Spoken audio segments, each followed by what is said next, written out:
Dear students, अस्सलामु अलैकुम वरहमतुल्लाहि वबरकातुहू। उम्मीद है आप सब खैरियत से होंगे एंड आप आज का जो सुहाना मौसम है इसको आप एंजॉय कर रहे हो। पेशावर में बारिश है, मौसम काफ़ी ठंडा है। मेरे भी दिल करता है कि जल्दी जल्दी मैं चले जाऊँ और थोड़ा सा आज घूमूं फिरूं, इनके ऐसे मौसम एंजॉय किया जाता है। तो क्लास आज थोड़ा शॉर्ट लूँगा, पर मैंने जाना होगा। So are you agree with me? Short class लेंगे फिर जाएंगे और आप भी एंजॉय करेंगे। रेज योर हैंड शाबाश। जोहा शारेस्ट हैंड। चले ठीक है। ओके बेटा, ओके ठीक है बेटा। अल्लाह करे कि पैंडेमिक ख़त्म हो जाए और वंस अगेन हम मैनुअल क्लासेस स्टार्ट करें। तो मैनुअल क्लासेस में तो बहुत ही ज़बरदस्ती, अभी तो मजबूरी है, तो हमने ये जो एक किस्म से डिजिटल क्लासेस आप कह सकते हो उसको स्टार्ट किया। चलिए बेटा, मेरा मोबाइल ख़राब हो गया है। आप में से जो 3 क्वेश्चन जिसने सेंड किए थे उसका जवाब मैं दूंगा, लेकिन आज नहीं, वो टार्क वगैरह बताऊंगा इंशाल्लाह आपको सब कुछ इंशाल्लाह। ठीक है बेटा, चले बेटा स्टार्ट करते हैं बेटा। आज का जो हमारा टॉपिक है that is about we can say तो ओहम लॉ बेटा। ओहम लॉ के मुतल्लिक हम आज डिस्कस करेंगे बेटा। ठीक है बेटा, आर यू रेडी बेटा? ओके बेटा। ओहम लॉ बेटा, ओहम लॉ पेशावर में इंतहाई ब्लडी रेन है, हैवीली रेन है, यहाँ पे मूसलाधार बारिश स्टार्ट है बेटा। ओहम लॉ ये जो जॉर्ज सीमन ओहम था, इसका पूरा नाम था जॉर्ज सीमन ओहम। ये जो लॉ है बेटा, it is not a universal law बेटा, नॉट अ यूनिवर्सल लॉ बेटा, नॉट अ यूनिवर्सल लॉ बेटा। क्या मसला है आप लोगों को? क्यों रेज्ड है योर हैंड? कोई प्रॉब्लम है? अमना, अमना कोई प्रॉब्लम है?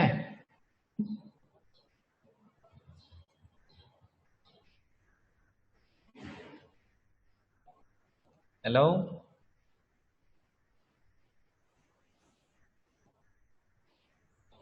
ओके बेटा।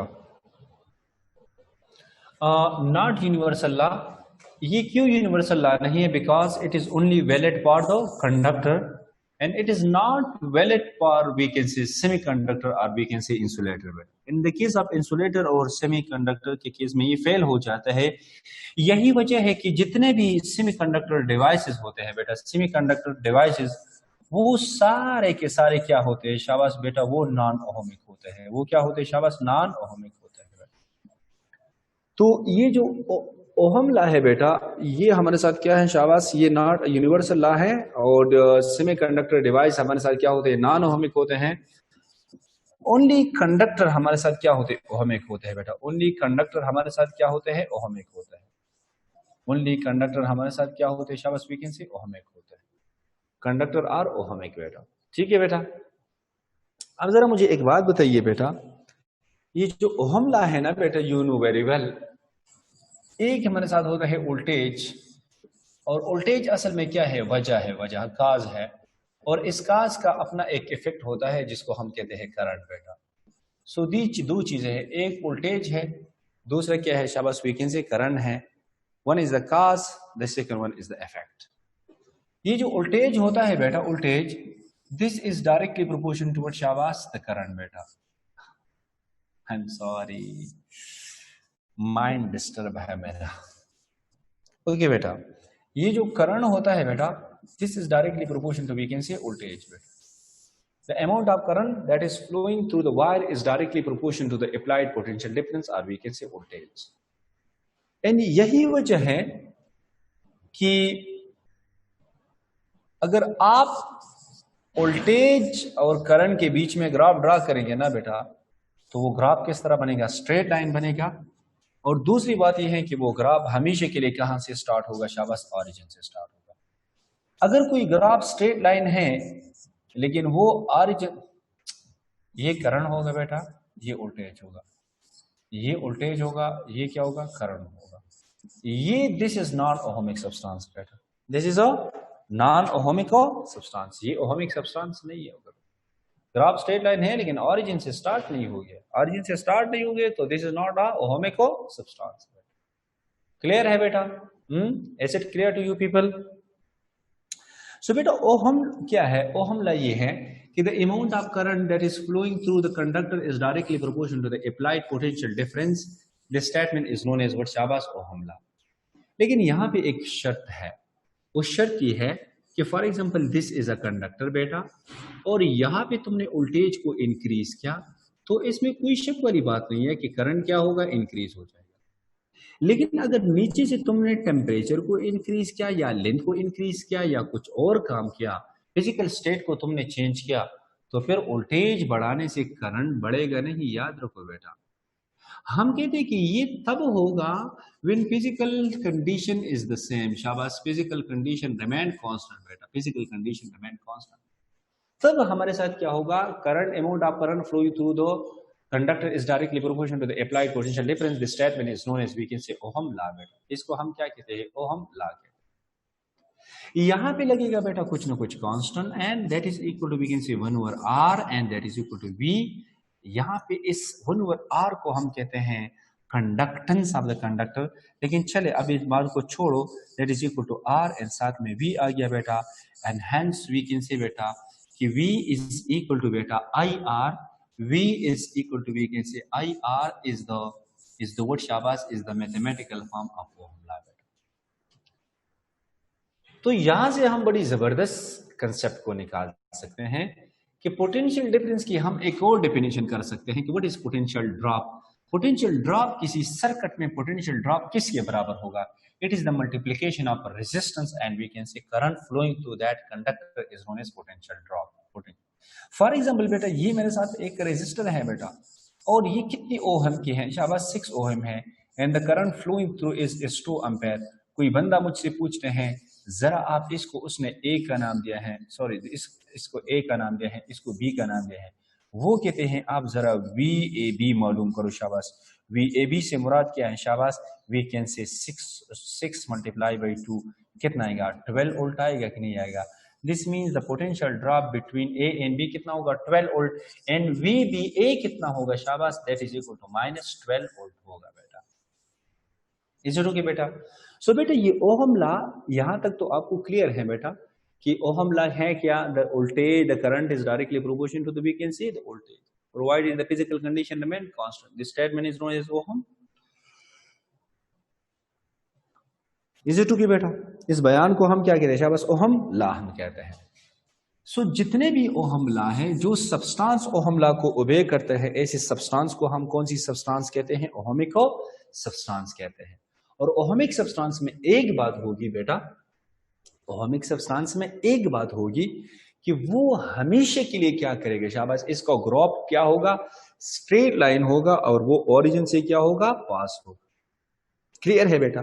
सो जरा मुझे एक बात बताइए बेटा, ये जो R होता है ये असल में बराबर क्या है? V बाई क्या है? I है, and that is equal two volt divide by क्या बनेगा? एम्पेयर बनेगा कि नहीं बनेगा? यही चीज क्या कहलाती है? ओहम कहलाती है बेटा। यही चीज क्या कहलाती है? ओहम, जिसको हम इस ओमेगा से रिप्रेजेंट करेंगे। और जहां तक रेजिस्टेंस की उसका ताल्लुक है बेटा, सो ये तो मेरे साथ है, वोल्ट को हम ऐसे लिखते हैं जूल पर कूलम, और इसको हमने डिवाइड करना है किस विशावस? एम्पेयर पे डिवाइड करना है। तो जूल को हम न्यूटन इंटू मीटर लिख सकते हैं, कूलम की जगह पर हम एम्पेयर इंटू सेकंड लिख सकते हैं, इसको हम 1 ओवर क्या लिख सकते हैं? एम्पेयर लिख सकते हैं। न्यूटन की जगह पे हम लिखते हैं किलोग्राम मीटर पर सेकंड का स्क्वायर। 1 सेकंड ऑलरेडी एग्जिस्ट करता है, तो ये सेकंड क्यूब बन गया, यहाँ से क्या बन गया? एम्पेयर बन गया, और 1 मीटर था तो ये क्या बन गया? मीटर स्क्वायर बन गया। दिस मीन्स इसका डायमेंशन क्या आएगा? शाबाश, m आएगा बेटा, l का स्क्वायर आएगा, t माइनस क्या बनेगा? 3 बनेगा, एम्पेयर माइनस 2 बनेगा। This is the dimension of what? शाबाश, रेजिस्टेंस बेटा। ये किसका डायमेंशन है? रेजिस्टेंस का डायमेंशन है बेटा। सो बेटा जहां तक रेजिस्टेंस की बात है, रेजिस्टेंस असल में क्या होते हैं? It is the ratio of voltage to current बेटा, voltage to current. This ratio is called what? शाबाश, we can say resistance of the conductor.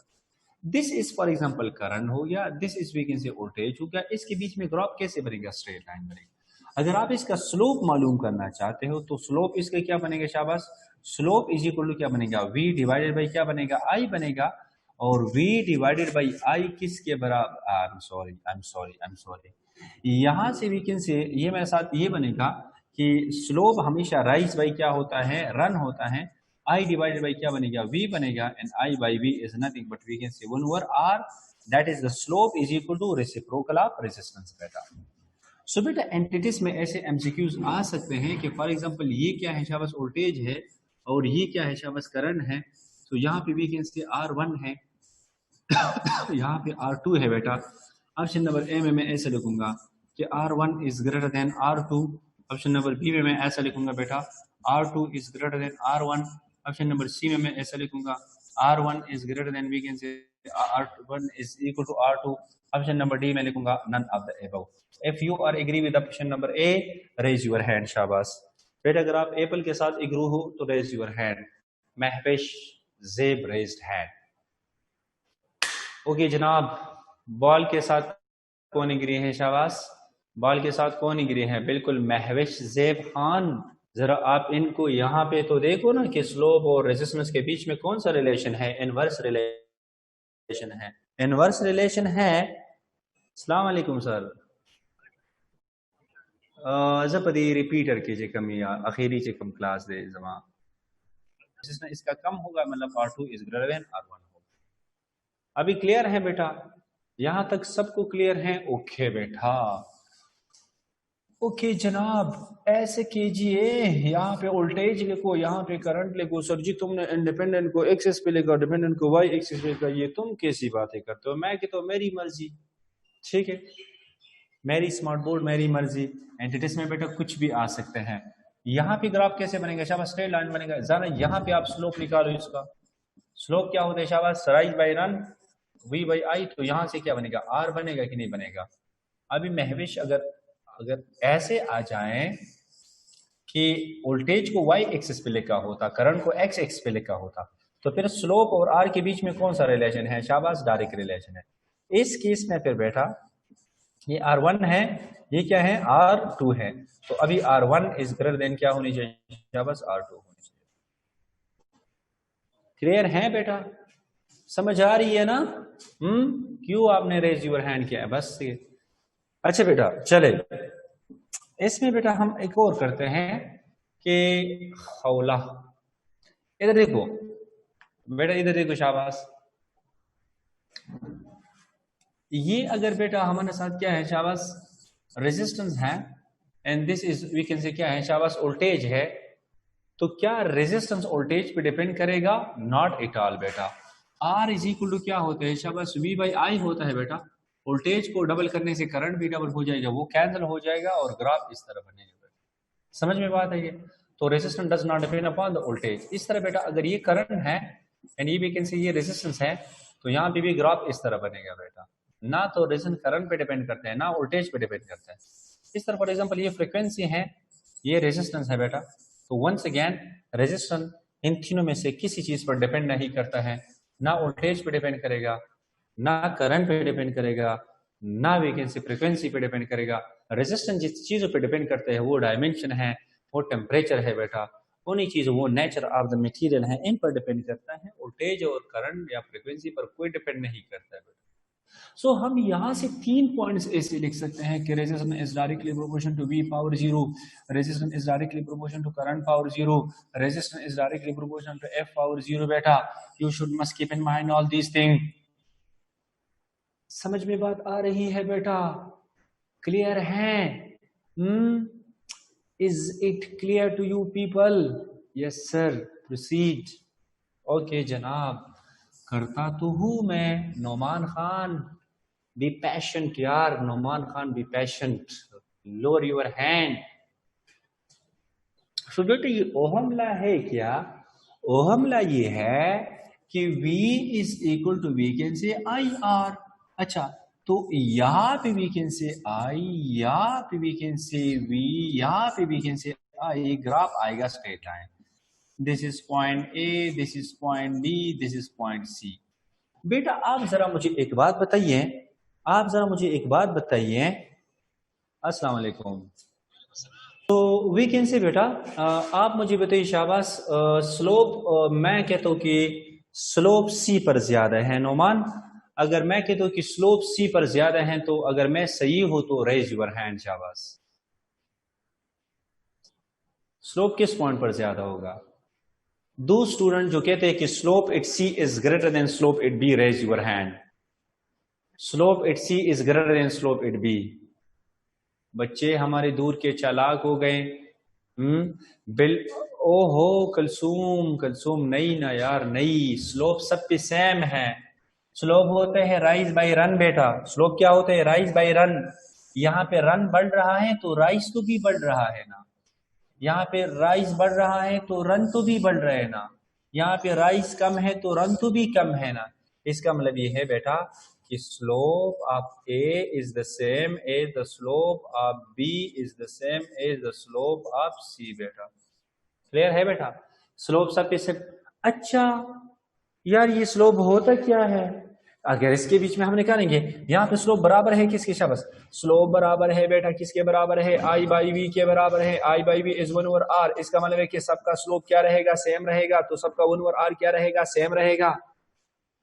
अच्छा ऐसे को हम कहते हैं ohm law. What does it mean बेटा? कहते हैं कि V1R इज इक्वल टू क्या होते हैं? V by I. अच्छा चले, V1 by I1 should must be equal to V2 by I2 should must be equal to V3 by I3 and this should be equal to constant and the constant will be equal to what shabas 1/r and this is called we can say Ohm law बेटा। यही ohm law का basic definition है। The basic definition of the ohm law कि वो क्या होगा शाबाश? वो होगा ये बेटा कि हमारे साथ वोल्टेज और करंट के बीच में जो रेशो है वो हमेशा के लिए क्या रहेगा शाबाश? वी कैन से कांस्टेंट रहेगा। वोल्टेज और करंट के बीच में रेशो हमेशा के लिए कांस्टेंट रहेगा। दिस मीन्स कि जिस रेट के साथ वोल्टेज बढ़ता है उसी ही रेट के साथ करंट ने भी बढ़ना है। ऐसे समझ में बात आ रही है? स्टूडेंट कहते हैं सर जी कैपेसिटर, वो कहते हैं कि सर कैपेसिटर कौन सा सब्सटेंस है? मैं कहता हूं नॉन-ओहमिक है। एसी के लिए भी डीसी के लिए भी है, नॉन-ओहमिक सब्सटेंस है। क्यों? कहेंगे जनाब डीसी के लिए क्या होगा? XC is equal to 1/2 FC। आप रिपीटर हो बेटा, यहां से फ्रीक्वेंसी डीसी के लिए कितना होगा? 0। 1/0 इज इक्वल टू इन्फिनिटी। कल बताया था बेटा, मोजाइब इनफाइनाइट हो जाएगा। Capacitor will behave like insulator. Capacitor will behave like open circuit पर प्योर डीसी बेटा। अच्छा इसका मतलब कि capacitor in the case of DC आप वोल्टेज को बढ़ाते जाओ, करंट बढ़ेगा नहीं। नो करंट बेटा। कहीं भी ग्राफ ऊपर की तरफ ऐसे नहीं जा सकते, ग्राफ बस ऐसी पे जाएगा, वोल्टेज की हो जाएगा। डीसी के लिए कैपेसिटर क्या है बेटा? नॉन-ओहमिक क्या है। ऐसी बात नहीं। एसी के लिए बेटा जरा देखो बेटा, ये ऐसा करंट हो, ये ऐसा वोल्टेज बताया था, ये क्या स्ट्रेट लाइन है या वी कैन से एक्सपोनेंशियल है? एक्सपोनेंशियल है तो फिर नहीं है बेटा। Transistor is non-ohmic substance. Diode is non-ohmic substance. Operational amplifier op-amp is non-ohmic substance. IC integrated circuit is non-ohmic substance. Logic gates, NOR gate, XOR gate, exclusive OR gate और non-ohmic substances ये सारी की सारे में semiconductor हैं। और जहां पे सेमीकंडक्टर्स होते हैं वो ओहमिक सब्सटेंसेस नहीं हो सकते हैं बेटा। क्लियर है? इज इट क्लियर बेटा? Yes sir. जनाब एक चीज होता है जिसको हम कहते हैं 1/, reciprocal of resistance is called conductance and that is equal to, we can see 1 is equal to Rg. The product of conductance and resistance will always be unity. R is the opposition while G is easiness, conductance. Beta, if R and G is equal to unity, this product is unitless as well as dimensionless. Unitless plus dimensionless. अच्छा एक साल entries में question आया था बेटा, if conductance is increased, what will happen to the product of resistance? Sorry. If temperature is increased, if temperature is increased, temperature increase हो गया, what will happen to the product of resistance and conductance? This will always be unity बेटा। Temperature बढ़ाने से resistance बढ़ जाएगा, conductance कम हो जाएगा, product हमेशा के लिए same, that is equal to unity. जिस चीज का प्रोडक्ट यूनिटी के बराबर है ना बेटा, ये आर हो गया, ये जी हो गया, इसका ग्राफ कैसे बनेगा? हाइपरबोलेगा, हाइपरबोला। क्लियर है? Is it clear to you people बेटा? ये आपको क्लियर है? Yes sir, please proceed. Johasha raised hand. अब नहीं बेटा, अब नहीं, अब नहीं, not now, you can ask late. Clear है? What is conductance? The reciprocal of resistance is called conductance. अच्छा जी बेटा क्या है? ये 1/ओहम है, ये ऊपर जाएगा, ओहम इनवर्स बन जाएगा। ओहम इनवर्स को हम ऐसे भी लिख सकते हैं उल्टा का, ओहम उल्टा का ना ओहम इनवर्स, याद आएगा? ओहम इनवर्सो, ये ऐसे बनेगा, माहो बनेगा, जिसको हम दूसरे अल्फाज में सीमन कहते हैं। Siemens is the unit of, we can say, resistance, conductance. So ohm is the unit of conductance. So और कंडक्टेंस का डायमेंशन क्या होगा? शाबाश, जो डायमेंशन रेजिस्टेंस का था, इसके अगर प्लस है तो माइनस कर दो, माइनस है तो प्लस कर दो, that is the dimension of conductance बेटा। इसका मतलब तो ये हो गया बेटा, जरा तुम ईमान से बोलो, जरा तुम ईमान से बोलो, जरा तुम ईमान से बोलो, यहां पे स्लोप किसके बराबर होगा? शाबाश बेटा, slope is equal to 1/r, that is I divided by V, and that is nothing but conductance. This means when a graph is drawn between the current flowing through the conductor and the potential difference across the end of the conductor, the slope will be equal to the conductance of the conductor. Sir ji ये तुम कैसी बातें करते हो? When a graph is drawn between the current flowing through the conductor and the applied potential difference across the end of the conductor, then the slope will be equal to the conductance of the conductor. अच्छा, जरा MCQs करवा दीजिए इस पर। Yes sir, करवा देता हूँ। This is G1, this is equal to G2 बेटा। Slope is directly proportional to conductance, so G1 is greater than G2। ठीक होगा या नहीं होगा? यस सर, ये ठीक है। क्लियर है? Is it clear to you people? Yes sir. Sir ji ohm law की कितनी शक्लें हैं? बेटा ओहम लॉ की शक्लें तो हैं। बेसिक फॉर्म क्या है बेटा? V is equal to I R, this is the first form. Sir ji ये कौन से करंट के लिए है? डीसी सर्किट के लिए है। तो फिर सर एसी सर्किट के लिए क्या होगा? इंतजार मुलाहिजा कीजिए।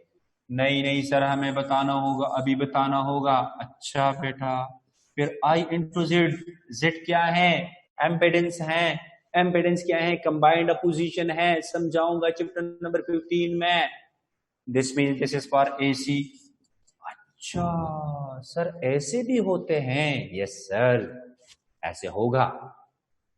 सर जी ये तुम कौन सी सर्किट की बात करते हो? इलेक्ट्रिक सर्किट की हम बात करते हैं।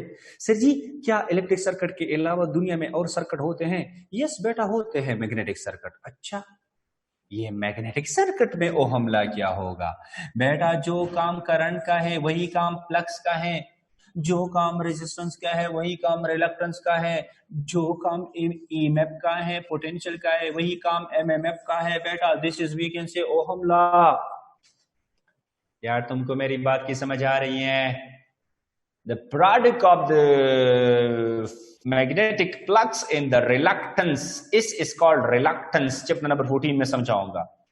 Is called magnetomotive force, MMF. This is called ohm law for the magnetic circuit में।